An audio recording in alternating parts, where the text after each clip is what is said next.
넷째 날입니다. 목요일 있었던 일들, 긴 하루의 일정들이 주어졌던 날들이었습니다. 우리가 어제 목요일 날에 있었던 말씀 일부를 우리가 함께 읽었습니다.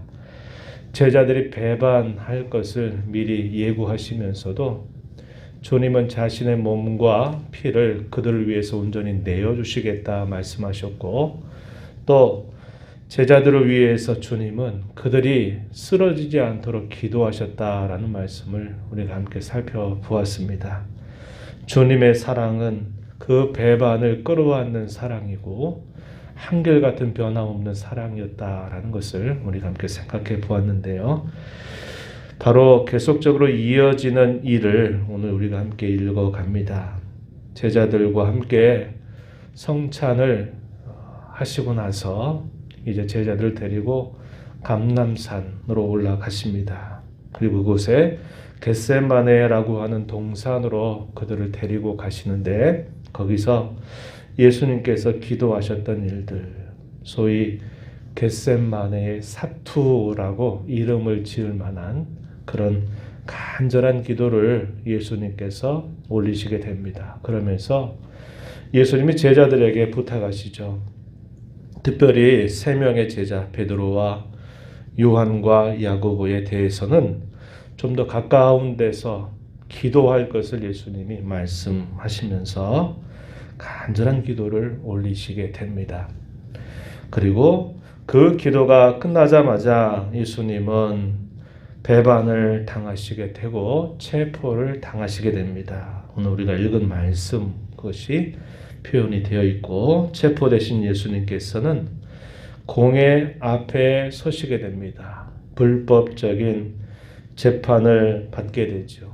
예수님을 죽일 만한 어떤 제목을 찾지만 그 제목을 찾지 못하던 중에 예수께서 말씀하셨던 그 말씀을 하나 책 잡아서 내가 찬송받으실 이의 아들 그리스도냐라고 하는 그 물음을 던질 때 내가 바로 그다, 이런 대답을 듣자마자 잘됐다라고 생각하고서는 예수님을 신성모독죄로 판정을 해서 처형해야 된다, 이렇게 판정을 내리게 됩니다. 그리고서는 자신들이 죽일 권한이 없기 때문에 당시 총독 빌라도에게 바로 이 예수님을 데리고 갑니다. 그러면서 재판이 이루어지는데, 우리가 잘 알고 있는 대로 당시 흉악범이었던 바라바라고 하는 사람은 살려주고 예수님을 결국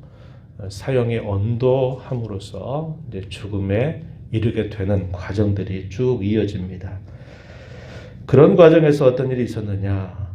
베드로가 결국 예수님의 말씀대로 주님을 부인하게 되는데 3번을 부인하게 됩니다. 그리고 예수님의 말씀대로 내가 닭이 2번 울기 전에 네가 나를 3번 부인하리라 하셨던 그 말씀대로 자신이 결국은 행하게 된 것을 보면서 깊이 통곡하고 눈물을 흘리는 그런 모습이 나타나고 있다는 겁니다. 이런 내용들이 쭉 이제 이어져서 벌어지는 일들이었다 하는 것입니다.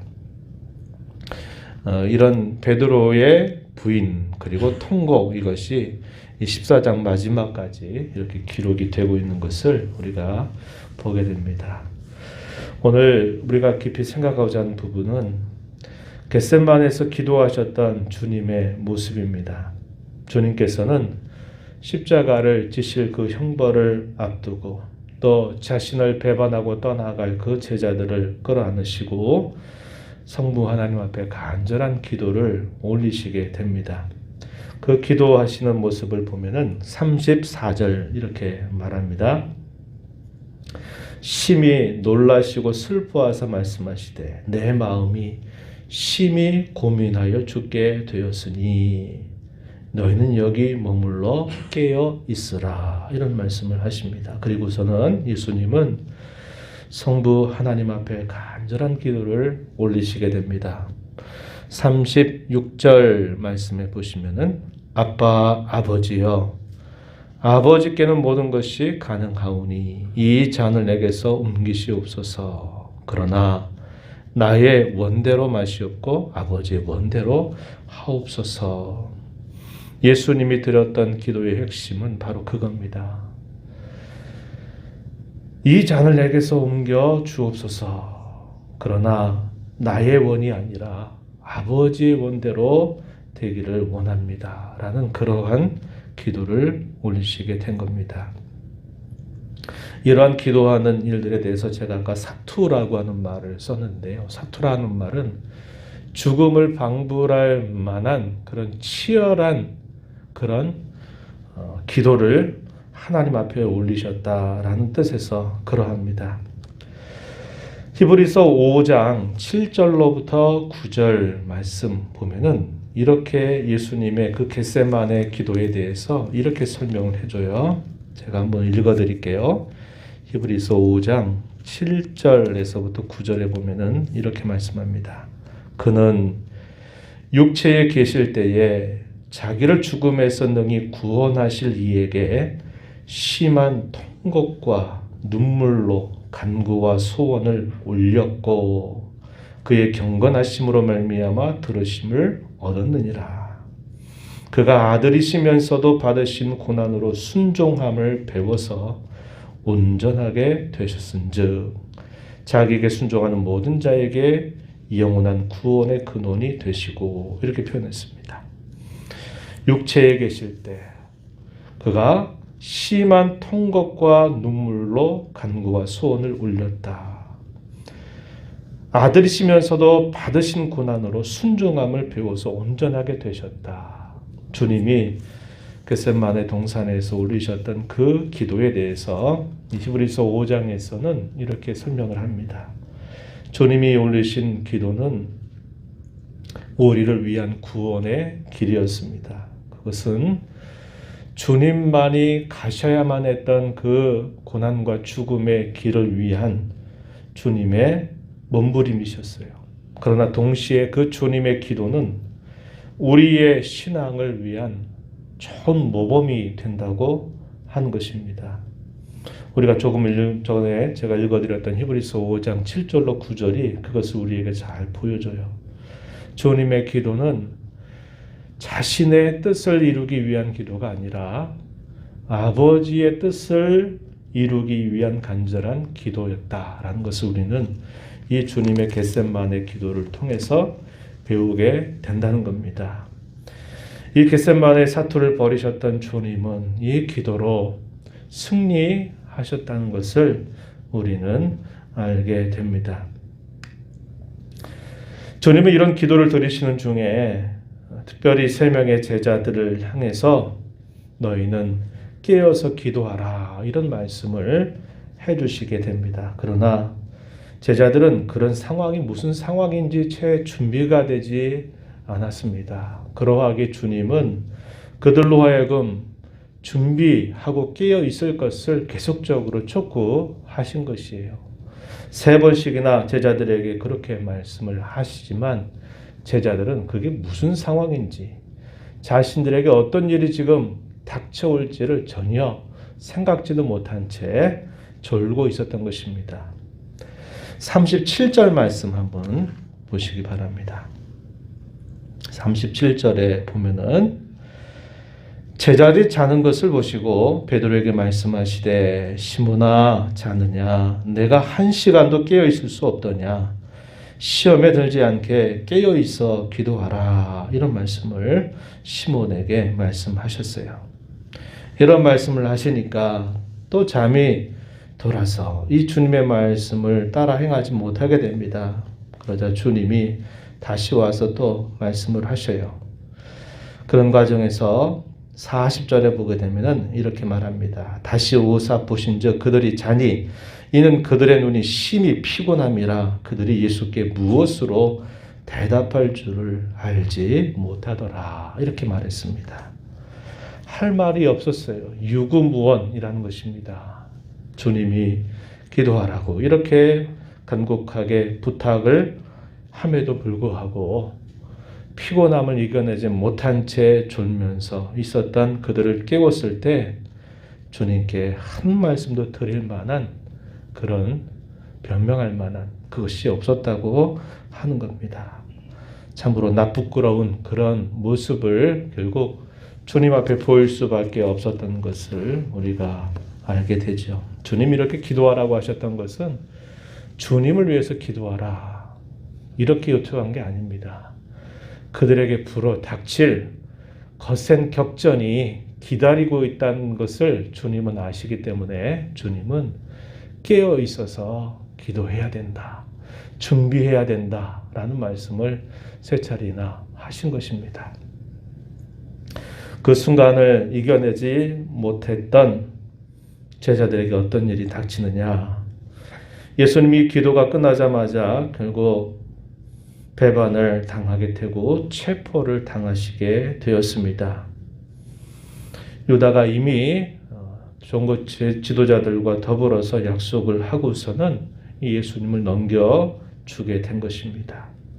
그런 과정에서 시몬이 행했던 하나의 무모한 행동이 뭐였냐면 잡으러 온 사람의 대제사장, 종교 지도자 대제사장의 종의 키를 칼을 가지고 그 길을 내리치면서 예수님을 체포하지 못하도록 막으려고 하는데 이것이 무모한 일이었다는 겁니다. 예수님은 다시 그 떨어진 길을 다시 붙여주시게 돼요. 그러면서 결국 예수님은 마치 털 깎는 자 앞에 잠잠한 양처럼 그대로 그들에게 체포를 당하시게 되었고 그 일과 더불어서 한 청년은 벗은 몸으로 도망치게 되는 일이 있게 돼요. 이 사람이 누구냐? 마가 요한입니다. 마가복음을 기록했던 이 마가는 그런 과정에서 갑작스럽게 예수님이 체포된 것을 보고서는 벌거벗은 채로 도망하게 되는 일이 있었고 예수님은 그런 이후에 계속적으로 불법적인 재판들을 받으시면서 말할 수 없는 고통과 수모와 순환을 당하시게 됩니다.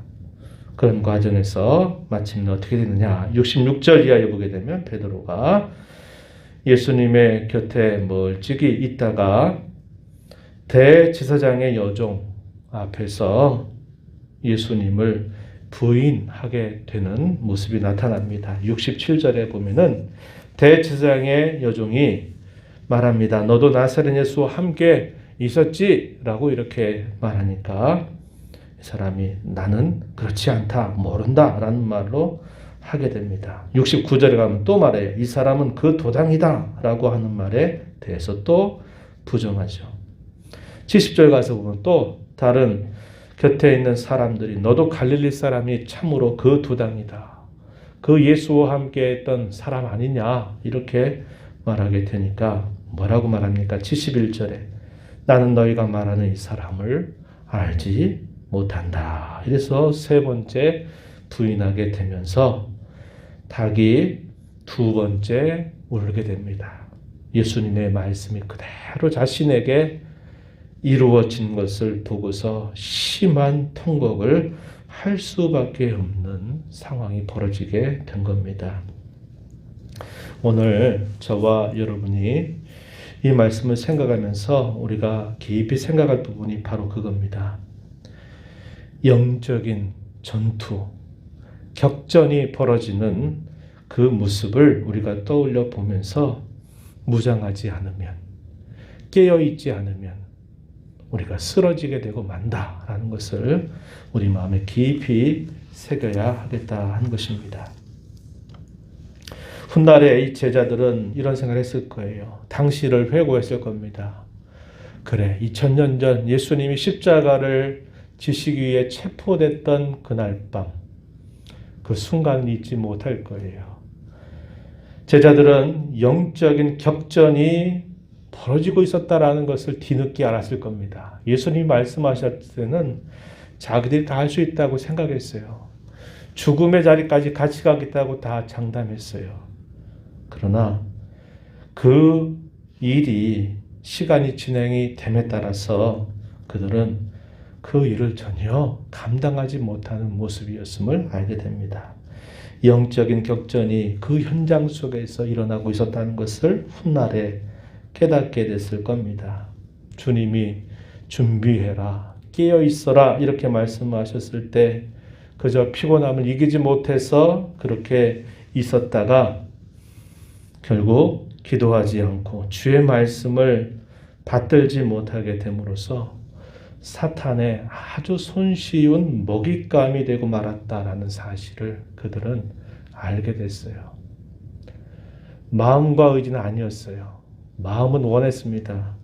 끝까지 주님의 곁에서 지키겠다, 함께하겠다 원했어요. 그러나 알고서도 준비되지 않으면 갈 수 없는 길이 신앙의 길이구나.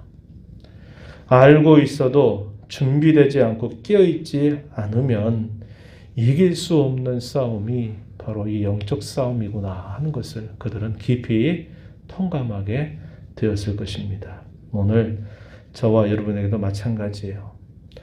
어떤 경기에서 예를 들어 어떤 싸우는 그런 경기, 뭔가 상대방과 서로 대전을 해서 이기는 그런 경기를 하게 될 때 그 경기에 임하는 사람은 반드시 쉽지 않은 싸움이 또 경기가 펼쳐지게 될 것을 알고 있습니다.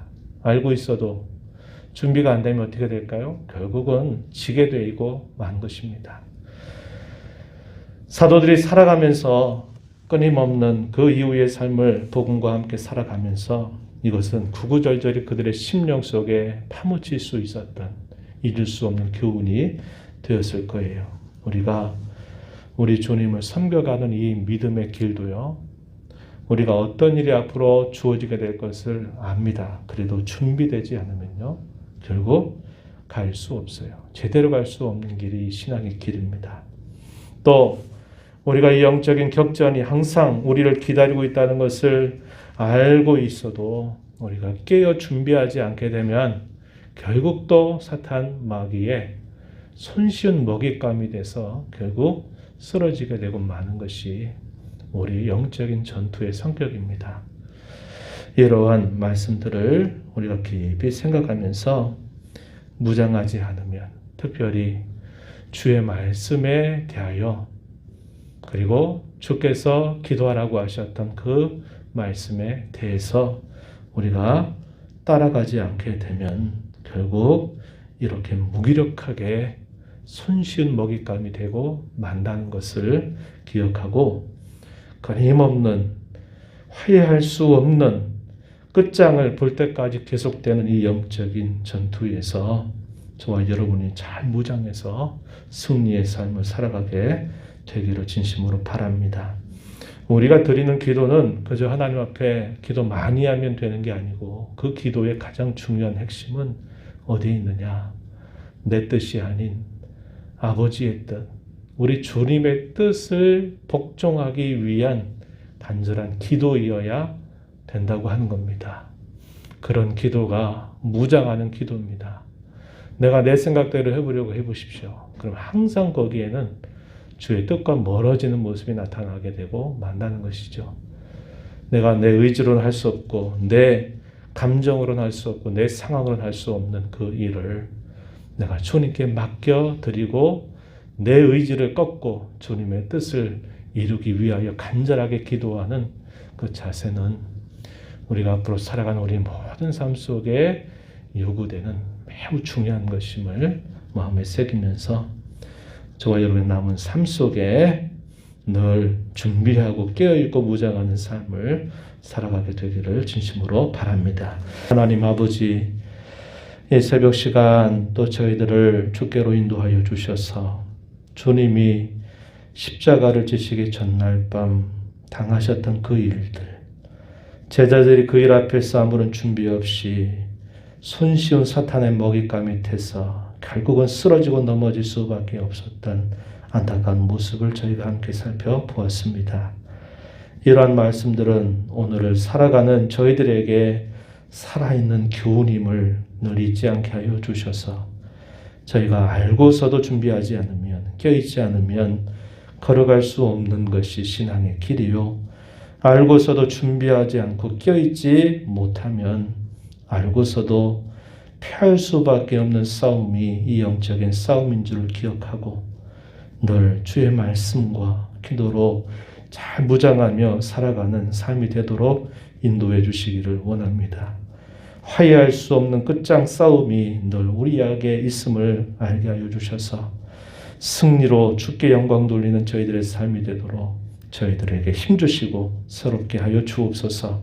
은혜의 보호자 앞에 나와 아버지의 은혜를 간절하게 구하는 모든 심령들의 간구를 들어주시고 기도 가운데 주와 교제하게 하시고 이 하루 주와 더불어 통행하는 복된 하루 살도록 도와주옵소서. 예수님 이름으로 간절히 기도하옵나이다.